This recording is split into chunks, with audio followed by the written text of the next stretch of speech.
बोलिए द्वारिकाधीश भगवान की जय हो। आज का प्रसंग है पांडवों का द्रौपदी सहित स्वर्ग आरोहण की कथा। जब वीर अर्जुन ने स्वर्ग के लिए प्रस्थान किया तब अपना गांडीव और अक्षय चरकस किसको दिया? जब युधिष्ठिर सादेह स्वर्ग जा रहे थे तब उनके साथ में एक कुत्ता भी चल रहा था। वह कुत्ता कौन था?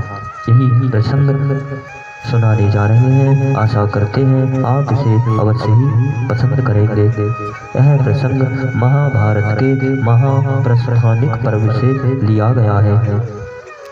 कुरुराज युधिष्ठिर ने वृषणी वंशियों एवं अंधक वंशियों के मूसल युद्ध के परिणाम स्वरूप महासंहार का समाचार सुनकर महाप्रस्थान का निश्चय किया तथा उसे अपने शेष भाइयों से अनुमोदन करा लिया।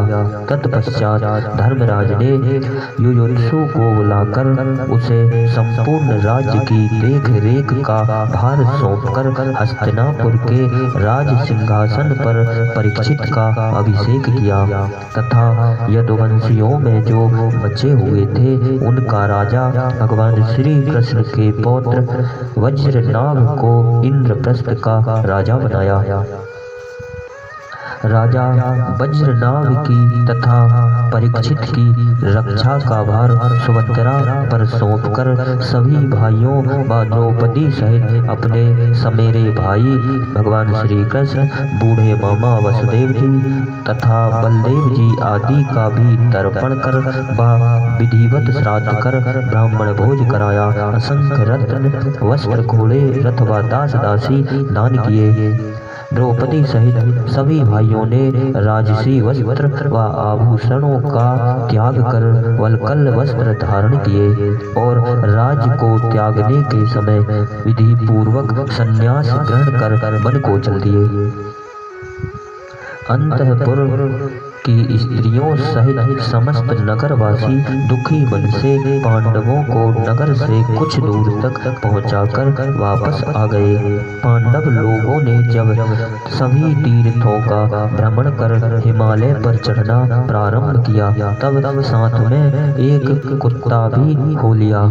युधिष्ठिर सबसे आगे, फिर भीमसेन, फिर अर्जुन, फिर नकुल, फिर सहदेव व द्रौपदी क्रम से एक दूसरे के पीछे चल रहे थे। अर्जुन अपना गांडीव व अक्षय तरकस साथ लिए हुए थे।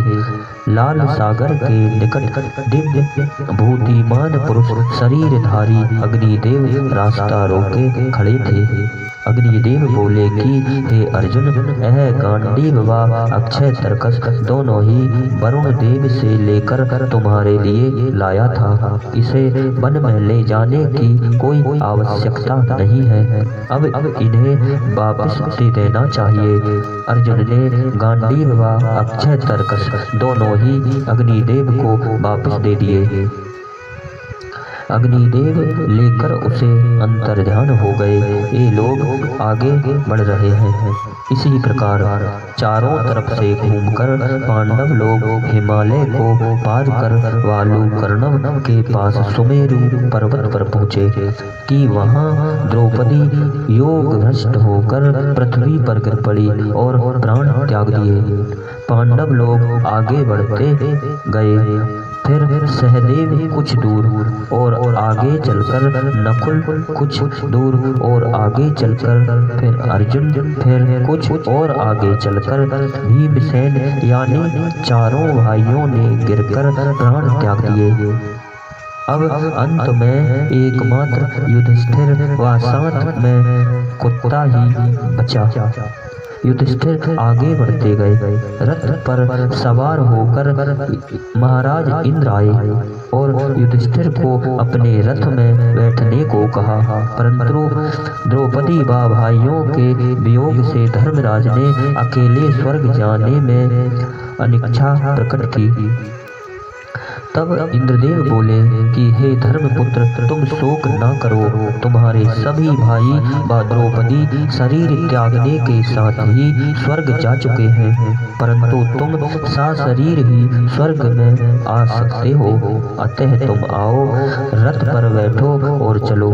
परंतु यह कुत्ता कौन है? स्वर्ग में यह नहीं जा सकता, अतः आप इसे यही छोड़ दें। युधिष्ठिर बोले कि यह कुत्ता मेरा परम भक्त है, इसने मेरा पूरा साथ दिया है, जबकि द्रौपदी व भाइयों ने साथ नहीं दिया। अतः चाहे मैं सशरीर स्वर्ग न जा सकूं, पर इस कुत्ते को नहीं छोड़ सकता, अन्यथा मैं निर्दयी कहलाऊंगा। इंद्र ने युधिष्ठिर से कुत्ता त्यागने के लिए अनेकों प्रकार के प्रयत्न किए, समझाया, परंतु किसी भी दशा में धर्मराज उसे छोड़ने को तैयार नहीं हुए।